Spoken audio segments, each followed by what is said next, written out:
Hi, everybody. Welcome to another edition of Packers Unscripted from Packers.com. I am Mike Spofford, joined, as always, by my partner in crime, Wes Hodkowitz. We're coming to you here from our studios at Lambeau Field, and Wes here to preview Monday Night Football, the first of two Monday night games that the Packers will play this year, both on the road. This one will be in Las Vegas at Allegiant Stadium against the Raiders. The Raiders are 1-3, the Packers are 2-2. And I guess the first question you ask with regard to the Raiders heading into this Monday night game, and since it's only Thursday, we don't really have much of a read on anything yet, but who's going to be playing quarterback for the Raiders? Will Jimmy Garoppolo be back, or will it be the second NFL start for the rookie out of Purdue, Aiden O'Connell, who made his NFL debut last week? Yeah, it's the number one thing to track here this week because we'll see, obviously, too, Davante Adams dealing with the shoulder injury. I would be absolutely flabbergasted if he doesn't play in this game, though. Yeah, I'm with you there. But Garoppolo, that kind of crept up out of nowhere. I think it was almost like an aftermath kind of a thing that happened with one of the games that the Raiders played and then wasn't available last week.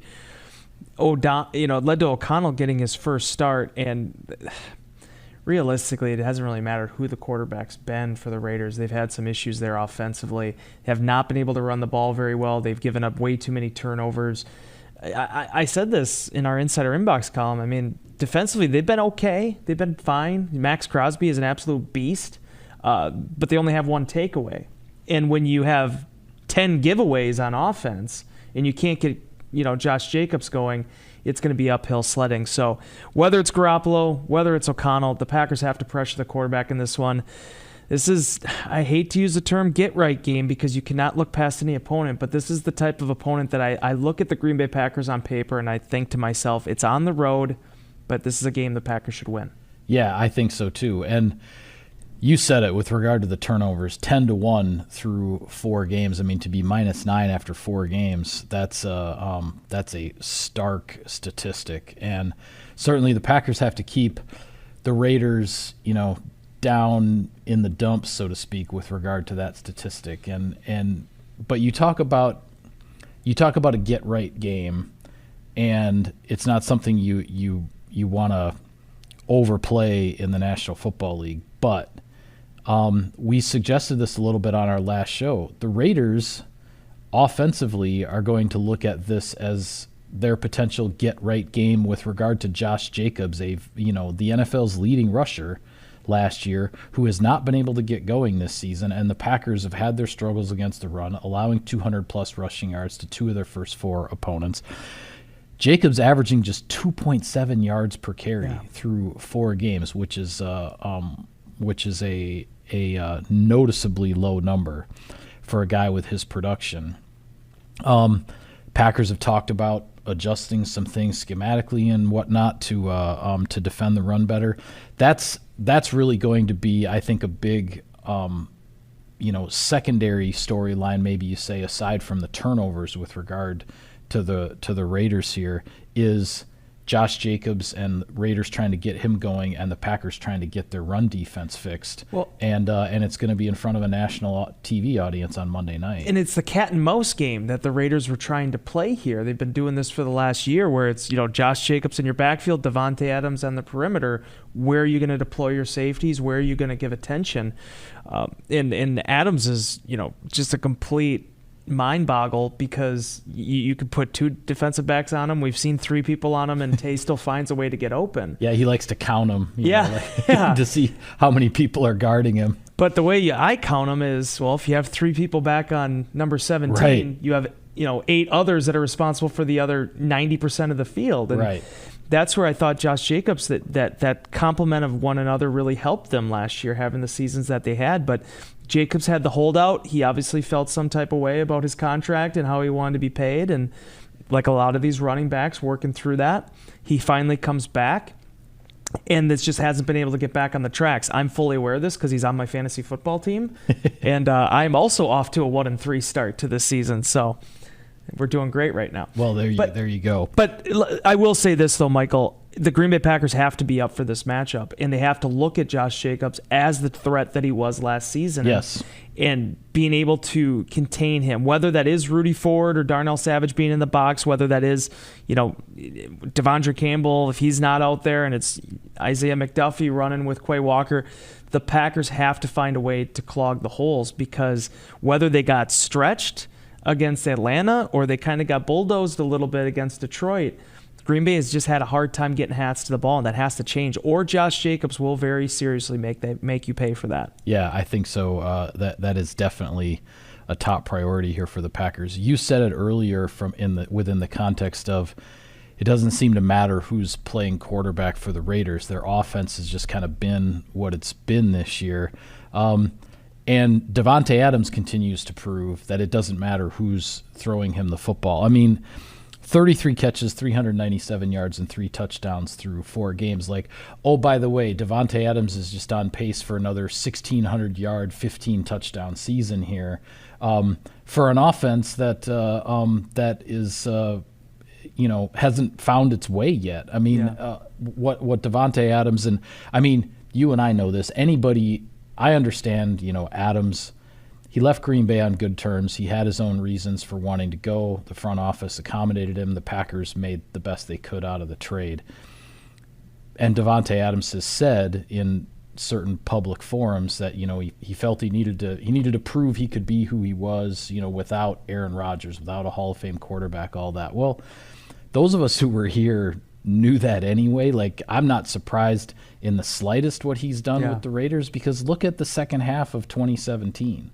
For half a season, he had a backup quarterback in Brett Hundley throwing him the ball, and he produced. Yeah. He was the focal point of the offense. Everybody knew he was the focal point of the offense with Hundley at quarterback, and he still produced on a regular basis and won some games for the Packers with some big plays. So it doesn't surprise me at all what Adams is doing. If he's slowed down a little bit by that shoulder injury, that won't bother me too much here, because that could help the Packers defense, and we'll see from a matchup standpoint, if Jair Alexander is back from the back injury. There was some positive news earlier this week. Now, the Packers haven't gotten into their full-blown practice preparation mode for the Raiders at the time we're taping this show because of the Monday night game. Things have been pushed back. But after the weekend following the Thursday night game, the Packers were back on the practice field Tuesday. Elton Jenkins was back at practice after missing a couple of games. Alexander was back on the practice field. Luke Musgrave, who left the Lions game with a concussion, he was back on the practice field. And it appeared, as far as we can tell, that Aaron Jones and Christian Watson were going through their practice routines coming out of the Lions game no worse for wear when they had made their returns following injury. So David Bakhtiari is on injured reserve. Devondre Campbell wasn't practicing. John Runyon wasn't practicing. So there were some guys who remain out, at least as of this moment. But some potentially good news for the Packers on the health front. And I will hop over to that party with you in a second here. But I just want to close on one more thing about Davante Adams. Sure. There's 2 strange anomalies right now with Adams. In addition, you mentioned him already at 400 receiving yards. He still hasn't even broke one yet this season. That's just pure possession-type receiver stuff, and that will happen. The Packers have to hope that it's next week or further down the line. Yeah. But the other thing, too, he is the Raiders' offense right now, too. That's probably the thing that has confused me the most. I mean, Hunter Renfrow has not done anything so far this season. Austin Hooper has not produced anything. I mean, and I'm not trying to be a jerk about it. I'm just saying, they have 50 receiving yards. Jacoby Myers came over. He's had a couple opportunities. Josh Jacobs has gotten some opportunities in the past game. But Tay is it right now. Yeah. So that's the part I'm really curious to see. We'll see about Jair Alexander getting back over to the injuries and how the Packers, but how they match up with this. Because if the Packers were defending the run better right now, on paper it would seem like, okay, well, yeah, Jair travels with them. You give him some cloud help, things you can do with the cover 2 to facilitate that. But if you do need to kind of give some extra thought early on to the run defense, that's where Again, we got to see how Ja's back is, but this seems like the type of matchup where you actually do want to see those guys kind of go head-to-head and see if your best can try to negate their best. Yeah, absolutely. Well, most of the health news with regard to the Packers is on the offensive side of the ball, and you already mentioned on the defensive side of the ball for the Raiders, you got Maxx Crosby. He is a handful to deal with. The Las Vegas Raiders have 7 sacks as a team through 4 games. Maxx Crosby has 4 of them. He is the guy on the defensive side of the ball, and it would certainly help Green Bay in terms of finding some level of stability on the offensive line if Elgton Jenkins can get back in there. We don't really know what his status will be as the week goes along, but the fact that he was back on the practice field Tuesday, he only missed the 2 games after getting hurt in Atlanta. He said, now they weren't in, full pads and, all the banging and stuff, but he told reporters after practice on Tuesday, he got through the Tuesday practice with no pain or no real issues, at least in that moment. So, it looks like Rasheed Walker is the guy the Packers want to go with at left tackle in Bakhtiari's place. If you can get a veteran Pro Bowler like Jenkins back at left guard to be next to that young guy, and obviously the hope is also that Zach Tom is a little further removed from whatever happened to his knee in the Saints game, and he's had a little bit of extra time as opposed to having to deal with that knee on a short week, which is what happened against the Lions. So hopefully some things turning in the right direction health-wise for the Packers on offense. Yeah, and again, Maxx Crosby, he won't be moved around as much as Hutchinson was last week. I mean, Aiden Hutchinson was playing everywhere but cornerback, it felt like. But the thing about Crosby is he's just a mauler. He is just a marauder. I mean, he just goes at you play after play after play. He's like a back alley dude in a sense, like on a football field. Like it's like you have to deal with him, but you really don't want to mess with him. Like I don't know if that makes any sense. In his size, I mean, for that position, he is a 60-minute headache to deal with. And going back to a couple of years ago, even when he wasn't necessarily producing the sacks, I think he still ended up being all-pro that season because of how much teams respected his pressure and how much he got the quarterback off the spot. Now, the difficult thing for the Raiders is I think they had certain feelings, a year ago when they get Chandler Jones, that was going to be the 1-2. Now Chandler Jones is out of the picture, so there is going to be a lot more attention. There has been a lot more attention on Crosby, who has entered this kind of the peak of his powers sort of stage of his career. What I like about Elgton, though, if he can play in this one, even if he's not at left tackle, even if he's not the guy that's solely responsible for Crosby, having someone like Rasheed Walker, having a resource like that with Jenkins is really valuable. All credit in the world to Royce Newman, but Jenkins is a 2-time Pro Bowler now that has played really every position at the NFL level to the highest ability. And if you have him on the field, as much as you want to have Dave out there and as much as we talked about that all offseason, Elgton was a part of this future. He was the guy that they just extended. He was going to be sort of this building block for them moving forward. I think that can go a long way for this Packers offensive line, in addition to the fact that despite whatever Zach Tom was going through last week, you and I talked about it. He wasn't flawless against Detroit, but he gave them a yeoman's effort against the Lions to hold down that right tackle spot in a week in which Green Bay was really hurting on the offensive line, with John Runyon also dealing with the ankle. Here's the interesting thing to me schematically with regard to Crosby, if the Packers can get Elgton Jenkins back. Because if you're Maxx Crosby and you're trying to rush Jordan Love's blind side, so you're coming off of the left side of the offense, how often do you want to stunt inside where then, the guy who's going to pick you up is the Pro Bowler, as opposed to stay outside where it's a first-year starter in Rasheed Walker? So it would make sense that Crosby is going to want to perhaps stay outside a little bit more rather than run the games and the stunts with his fellow defensive linemen.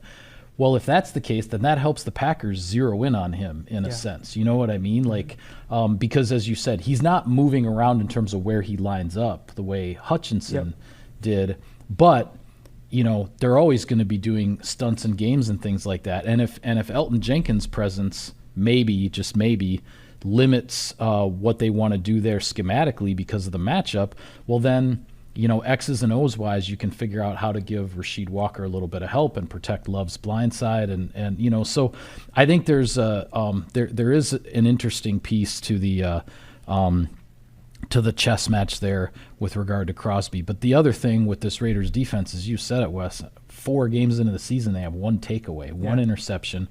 They've not recovered an opponent's fumble. I think the opponents have only put the ball on the ground a couple of times. Yeah.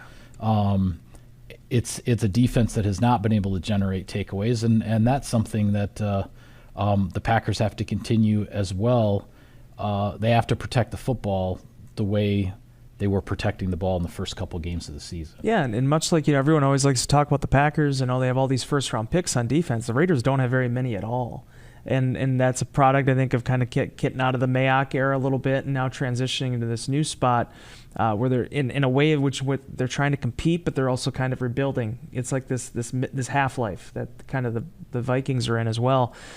For Green Bay's standpoint, though, the part I'm really curious to see is, okay, if you get Aaron Jones out there finally, where he's uninhibited, if you get Christian Watson out there more than you did a week ago, being able to kind of start to play the chess match with defenses rather than more of the checkers. Because it's like, okay, I give Matt LaFleur and the offensive coaches a lot of credit, the game plans that they came up with when you're featuring, Dontavian Wicks as a rookie 5th-round pick, when you're trying to get the ball into Jaden Reed's hands. But let's be real. All summer long, it was about Jones, it was about Dobbs, it was about Watson. That's the building block. That's the foundation of this offense. And we haven't been able to see them together at all so far, realistically, outside of a couple snaps last week. Right. If those guys, when you talk about the health of this football team, in addition to the offensive line, you get your skill position players going here. Now what can you do? Now what kind of matchups can you do? Because I really don't know.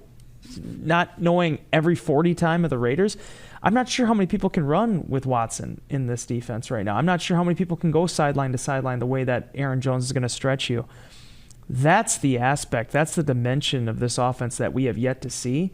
And I really wonder, when you're looking at this matchup and what Green Bay needs to achieve to slow down Maxx Crosby and to be able to get downfield with the football, start faster, how those two guys can play into that.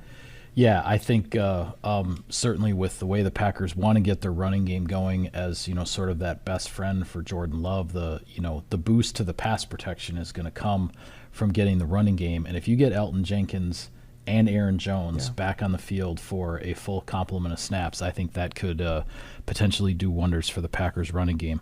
Want to ask your thoughts on some other keys to victory here in a moment, but first, some sponsor business. Sirius XM NFL Radio delivers hard-hitting analysis and up-to-the-minute NFL news that true football fanatics need 24/7, 365. At a Cousin Subs, we have something for everyone, like our Wisconsin cheese curds, mac and cheese, golden fries, and creamy shakes, all paired with your favorite sub or sub in a bowl. Cousin Subs, 50 years of better.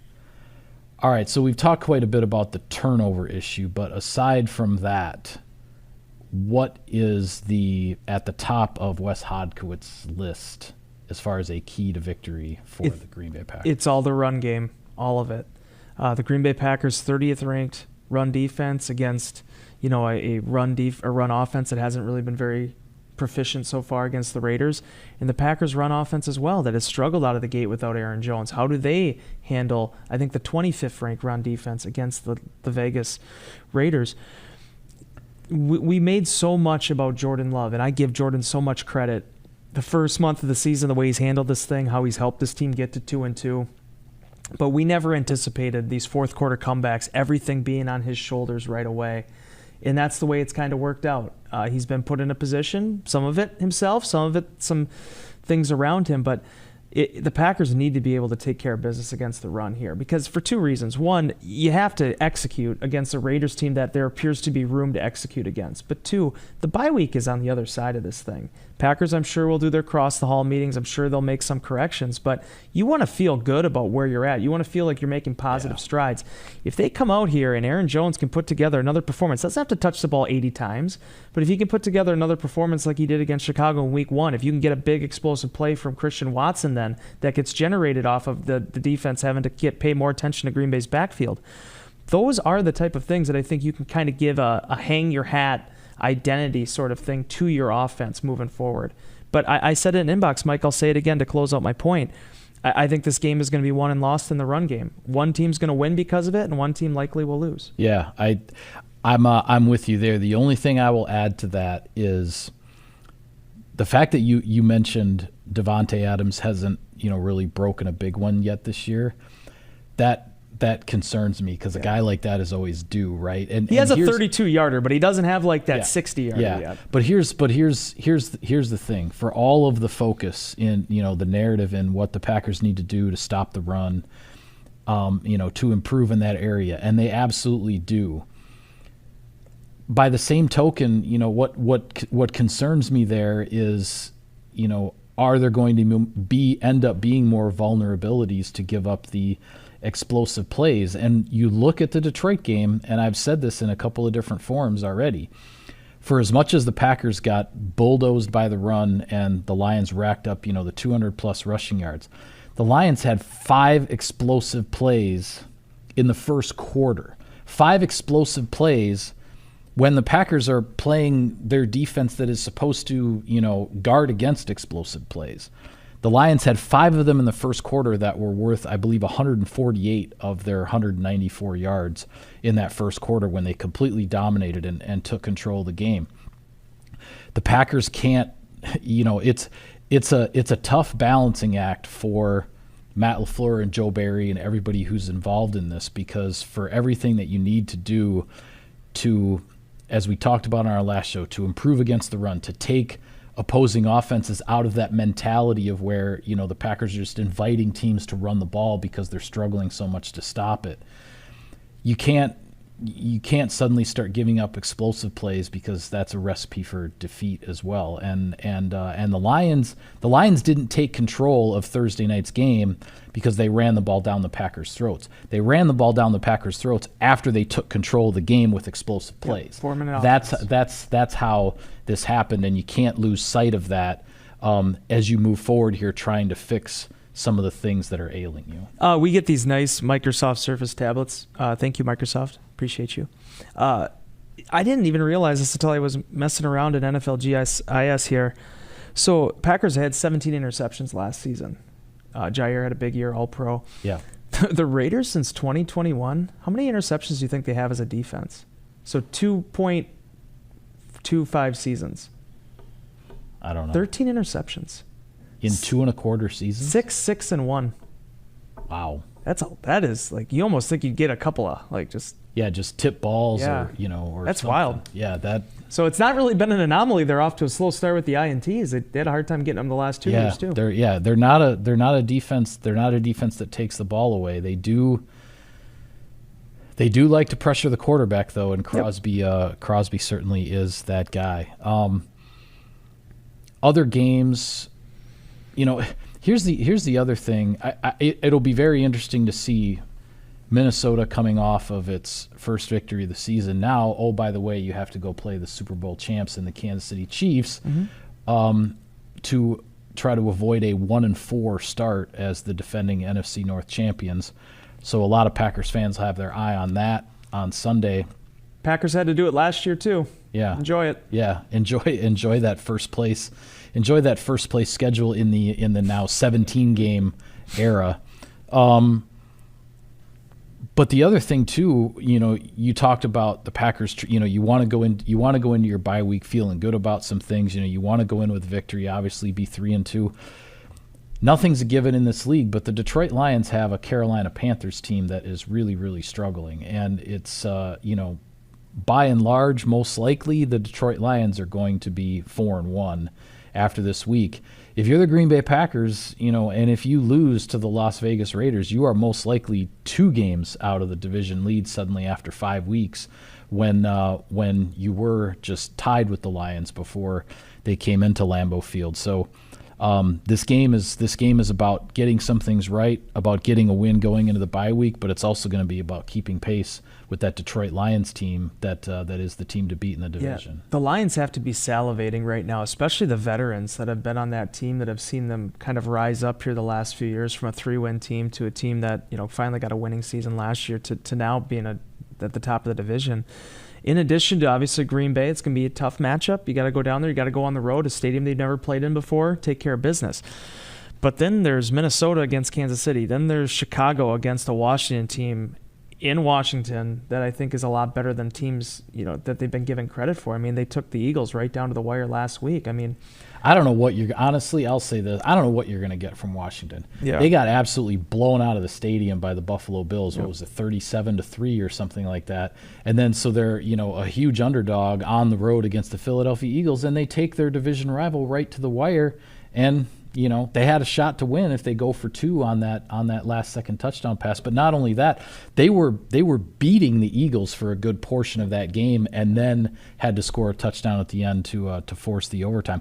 I don't know what you're going to get with Washington when you throw in that it's on a short week. It's even I think it's even less predictable as to what the Commanders are going to look like. Yeah, and I'll take it up in one more notch. What are you going to get from the Chicago Bears? Yeah, no kidding. When you have that type of performance against that opponent and then find a way to lose. Yeah, to blow a 21-point lead at home against a winless Broncos team, and now you have to go travel to the East Coast on a short week. Yeah. So, but getting back to my original point, like, okay, let's just say the odds are what they are, and they have the Bears. Let's say they take an L against Washington. Let's say Kansas City finds itself offensively and takes care of business against Minnesota. Detroit beats Carolina. They're going to be looking all right going into that Monday night game against Green Bay, trying to see what the Packers do against the Raiders. That's the benefit of being the front runner. That's the benefit of being able to handle those situations. For the Packers' perspective, though, there's one opponent you can worry about now, and I thought they had the right mentality in that locker room coming out of that loss against the Lions. Kenny Clark echoed it earlier this week as well. Can't do anything about that one yet. 6 weeks from now, 7 weeks from now, you have an opportunity again, but you don't have that now. The only thing you can do now is try to go into Allegiant, try to shut down Davante, try to take the ball away a little bit, keep your quarterback clean, and get into that bye with 3 victories. Yeah. Quickly before we go, big game in the NFC in the larger picture of things, the Dallas Cowboys against the San Francisco 49ers. Your thoughts on that matchup? Well, I'm really interested to see how Dallas handles the 49ers now offensively. Yeah. I mean, now Debo's been kind of banged up as well, so we'll see how he's doing. Dallas doesn't have Diggs on the defensive side. They don't have Diggs, and Christian McCaffrey, when he's healthy, man, he's arguably the best player in the NFL. Here's what I love about it. There was a tweet I saw earlier today before we hopped in the studio from Robert Mays, and an incredible look into what Kyle Shanahan is doing right now. And he is playing teams 2 steps ahead of what they're giving them defensively. I mean, whatever the plan is that they're getting, it's like they're just turning it on its head and finding some type of weakness to exploit on a week-to-week basis. And with that quarterback, I mean, here's the thing, Mike. You can draft a quarterback 2nd overall. You can take him with the last pick in the draft. That's right. What you ultimately need is you need somebody that is going to play the scheme as it's intended and make plays when they're presented. Brock Purdy gives you all of that. He may not have the biggest arm, may not have the prototypical size, but he executes the scheme better than anybody I've seen. And he protects the football for a young quarterback, too. So when you have McCaffrey and have all this, I think this is a gut check moment for the Cowboys, because suddenly if the 49ers run you over, now you're 3-2. Now you got questions to answer. So I like the 49ers' chances in this, but obviously Mike, and I love the scheme that they run down there with O'Brien. It's just a question of whether or not Diggs. Everybody laughed at the Diggs injury, not the injury per se, but it's like, oh, he's not that big of a player. Anybody can cover for 2 seconds, and it's like he was a big ball hawk. Yeah, and now he's not there. Yeah, exactly. I mean, there are guys who have a nose for the ball in this league, and turnovers play such a huge part in the outcome of games. And Trayvon Diggs was a turnover machine in some respects for the Dallas Cowboys, and losing that, you just don't replace that. And from the Cowboys' perspective, this is the team that knocked them out of the playoffs, and all that kind of stuff. So big game in the NFC. It should be a fun one to keep an eye on Sunday night. But with that, we will call it a wrap on this edition of Packers Unscripted. Be sure to follow all of our coverage of the team and all of our coverage of Monday night's big game from Las Vegas. Packers and Raiders. We'll have it all for you on Packers.com. For Wes, I am Mike. Thank you for tuning in, everybody. We will see you next time.